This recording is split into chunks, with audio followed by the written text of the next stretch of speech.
Number 3 is Lost in Translation. It really does. It happened every once in a while, especially when I was lonely in the 80s. It happened every once in a while that I would see a romantic movie that I kind of like, I fell in love. Almost like I fell in love with the movie, which is what it was about. And I felt that way about Peter Bogdanovich's They All Laughed. And I kind of felt that way about Alan Rudolph's Choose Me. It kind of had a similar vibe to that. But I hadn't felt that way in a long, long time. I had an interesting experience watching it because I was really loving it. So I saw it a bunch of times, but there was an interesting thing. The scene that I never liked in the film for a while, at least when I first saw it, I still don't care for it. It's my least favorite scene. Is the scene when the hooker comes over, and I just thought it was like, it was too.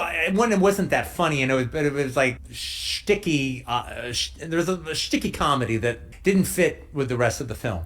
I didn't like it the first time I saw that scene. Anyway, I've seen it a couple times, and I had a black girlfriend at the time that was kind of a, more of a, she was a tougher chick. And so I was going to take her to see this because I thought it might be I'll be interested. I was interested to see her reaction to it. And so I'm watching the first part, and she doesn't, but neither does really the audience really know exactly what to make of this movie in the first 6 minutes. It's got a weird no tone almost to it. And then that stupid hooker scene happened. And then everybody started laughing. And then from that point on, everyone was laughing. And I'm like, I don't like this scene, but I see why it's in here now. It gives the audience permission to laugh. And once they laughed at something obvious, now they were giggling at stuff that wasn't obvious. And there also is this thing about it.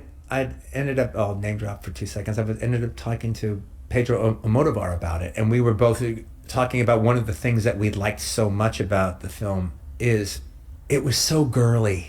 Absolutely. It's so, in such a delicious way, in a way that made me realize I hadn't really seen that girly a movie in a long time. And I hadn't seen that girly a movie be so well done. I fell so much in love with Lost in Translation. I fell in love with Sofia Coppola and made her my girlfriend.